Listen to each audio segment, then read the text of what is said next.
Yes, sir. I'm Darwin Price. Nice to see you, sir.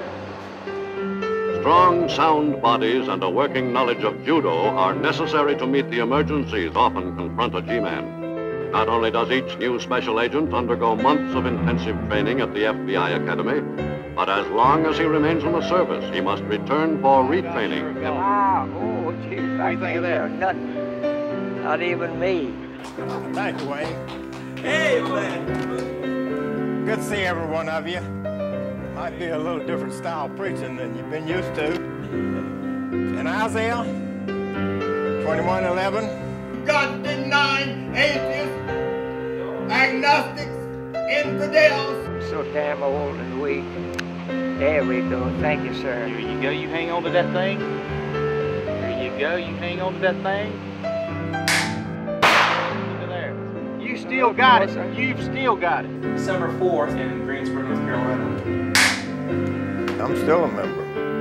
I'm a lifetime member. Till I breathe my last breath, I'll be a member of the United Klan. Here you go.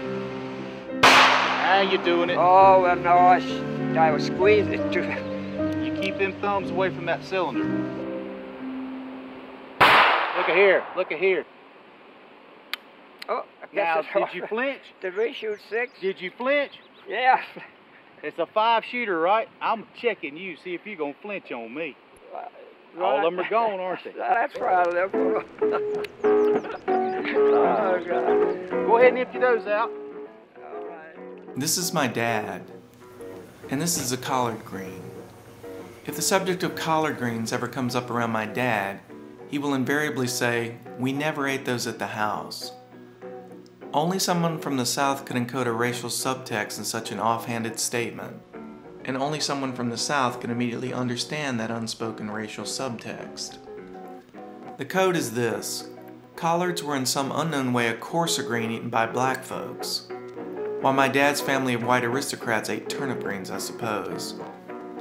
But even though I've eaten collard greens, I retain a trace of my father's attitude towards them, the feeling that somehow they really are lower in the Greens family. I sometimes wonder if this makes me a racist. This is George Franklin Dorset. He was the Imperial Clud or chaplain of the United Klans of America, and one of the main leaders of the Klan in North Carolina in the 1950s and 60s.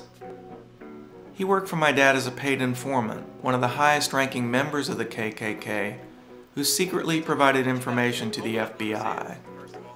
You gotta hold it up pretty high. This is a bumper sticker I made.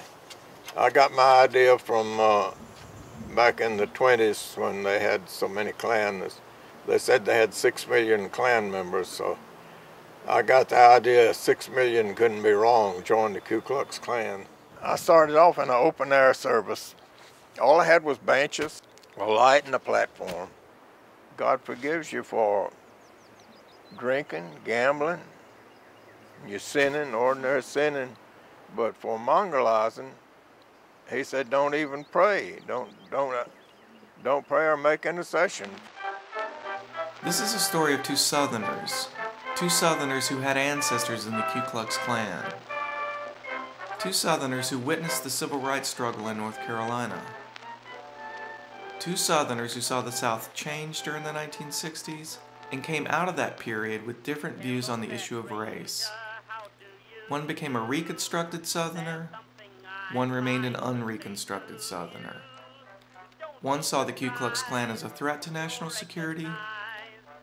The other saw the Ku Klux Klan as a social organization. They both are a dying breed, a remnant of a defeated South that was mostly rural, mostly poor, and mostly racist. Of course, racism is not dead. Race is a social invention. It categorizes human beings by their physical traits, even though we know now that human DNA all over the world is much more the same than it is different.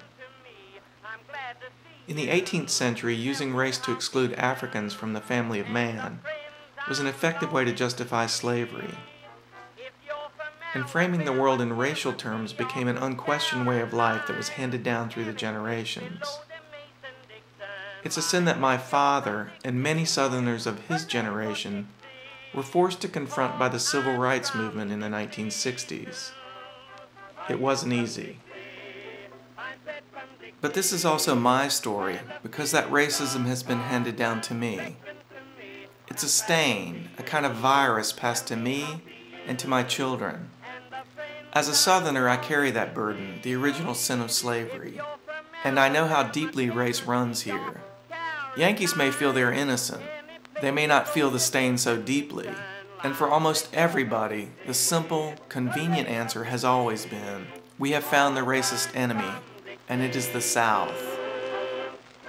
But to paraphrase Barack Obama, my dad is a man who raised me, who sacrificed for me, who loves me as much as he loves anything in this world, and who on more than one occasion has uttered racial or ethnic stereotypes that made me cringe.